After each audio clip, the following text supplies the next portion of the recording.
שלום לכם וברכות לטייסות ולטייסים הצעירים בטייסת הקרמבו של הרצליה. ברכות לנווטים ולטייסות הקרב, לטייסי ההליקופטרים וטייסי כיסאות הגלגלים, אלה הממונעים ואלה שלא. ולכל הנווטים שעל הרצף, וכמובן לאחיות ולאחים ולהורים. זה יום מאוד שמח כאן בסניף ובכלל, יום שמציין לנו עוד שנה שאנחנו עושים במסגרת המופלאה הזו שנקראת כנפיים של קרמבו. אני לא אשכח את הפעם הראשונה שבה יצרתי קשר עם הארגון הזה.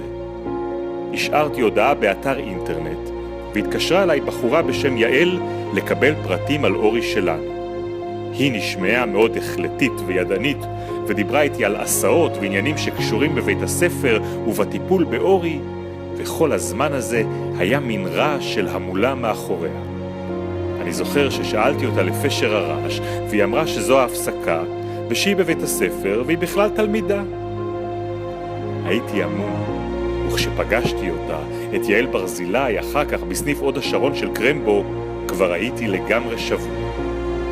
מאז הייתה שיר, ודנה, וגל, ואלון, וזה הדבר המרכזי שרציתי להגיד היום. להגיד לכם, החונכים, האנשים הצעירים שעושים את המקום הזה והתנועה הזו לכל כך מיוחדים.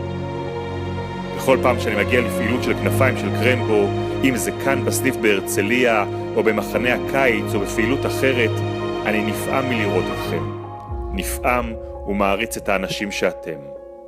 אתם בלי ספק הנוער הכי מרשים שפגשתי. לפני הכל בגלל ההחלטה לקשור את חייכם במקום הזה ובחיי הילדים שלנו.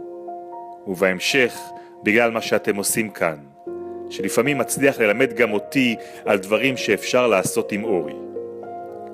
כשאני נמצא למשל בהרצאה או בקפיטריה במחנה הקיץ, ופתאום מקבל בוואטסאפ סרטון של אורי שלי נשלף מתוך הכיסא בריתמה מיוחדת ועושה אומגה בין העצים, או כשאני רואה ציור שעזרתם לו לצייר, שיר שחיברתם רק עליו, אלה הרגעים שבהם אני מעריץ אתכם על זה שבלי דעות קדומות, כאלה שיש כל כך הרבה מסביב, וגם לפעמים בתוכנו ההורים, אתם מאפשרים לילדים שלנו לעשות את הדבר הכי טבעי, להרגיש ילדים או נערים בין נערים. פשוט לעשות כיף ולהיות חלק מקבוצה. לא כזו שמנוהלת על ידי הורים או מורים או מטפלים. פשוט להיות בני נוער ולהרגיש שיש להם מקום שבו באים לעשות כיף, להיות חלק ואפילו להרגיש שווים.